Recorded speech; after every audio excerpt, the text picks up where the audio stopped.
Today we're going to talk a little bit about Luke and the things that we've learned. We're going to try to get this done before the wind decides to pick up today.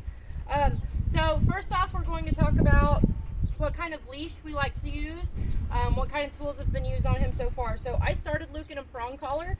It was really good because he was super heavy-headed. He really wanted to lean into his neck. And so with the prong collar, I was able to gently teach him how to pick his head up. And then as soon as I felt like we would have good results, we switched over into a chain. So a chain is what I prefer him to be worked in now. If you're having problems working him or he's getting excited, you're going for walks and he's not listening, you can always go back to the prong collar. But the most important way about your leash and your choice is going to be how is he responding. So if he's not responding at all, then you need to move up a step. Another important thing is how you use your hands. So whenever he's on a leash, period, I don't allow him to pull on me. And the way that we're going to see that is going to be our first correction, which is just going to be a bump, bump. So that's what the correction is. Whether you're on a prong collar or a chain, it's going to be bump, bump. So if he pulls out to the side of you while you're walking, you're going to give him a little bump. So I'm going to start right here. He'll probably pull towards place. So watch my hands and watch the collar. You notice that I'm not holding him solid because he can pull against something that's solid. It's going to be a bump, bump every single time. Ideally, I would like this chain to be one size smaller. You see how it keeps slipping down his neck? So I like that chain to fit kind of snug right there underneath his chin, just like that. So that's going to be the correct fit. Okay, so we're just going to walk off. Okay, here, good boy. We're going to walk off. You can see that he has really nice leash skills. We've worked tremendously on that. So I'm going to stop. We're going to ask, oh, and he automatically sat, so that's a good boy. So we are right at the point to where he knows his commands. Hey, sit, good. Where he knows his commands, but they haven't been polished yet. So he knows sit, down, stay, place, up, here, just 1 or 2 sessions on here. So he knows all of his commands, but we have not yet taken that further. So I'll show you again. Maybe he'll give me a chance to correct him.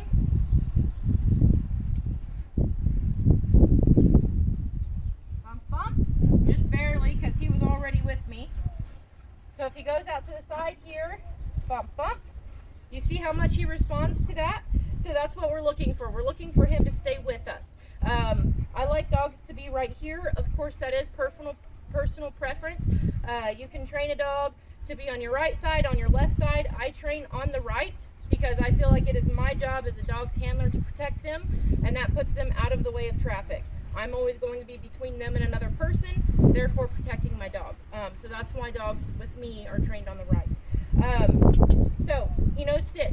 His correction for sit, if you were on a lead, is just the same thing it is with the leash. It's bump, bump. So that's going to be the majority of your correction the whole way through. Okay. So if he comes up here, oh boy, if he'll give me the opportunity.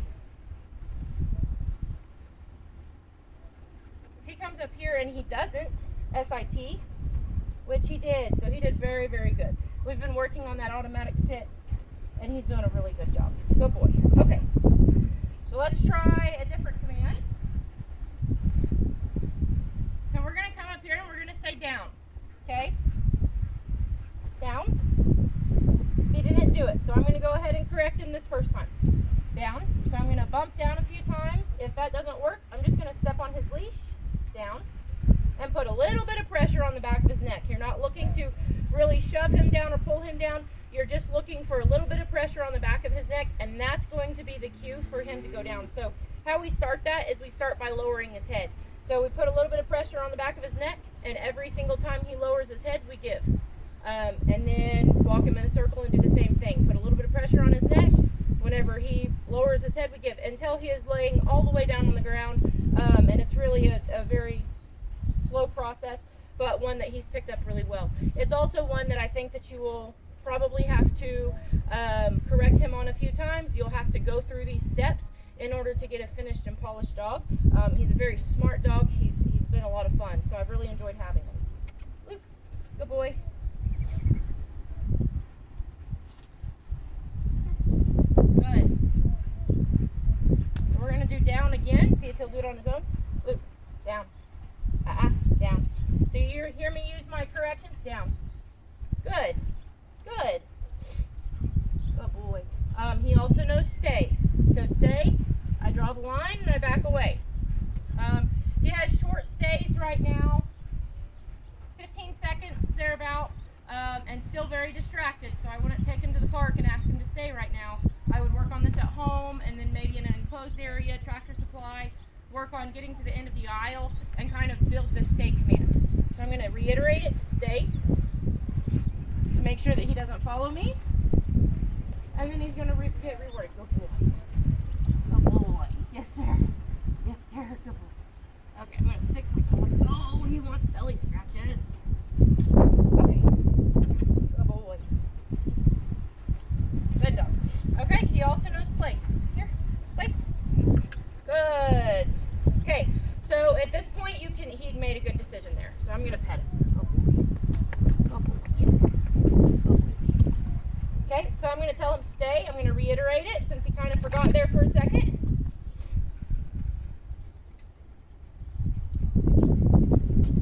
Good boy. I'm going to tell him job well done, buddy. Good boy. Yes. He also knows up. So up is like jump up on things. Let me pull that to us right quick. Here. We'll see if he'll stay a little longer. Stay.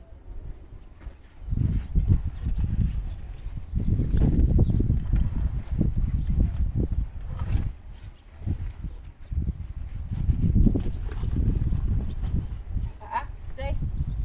Good boy. Okay, so this is going to be your up command.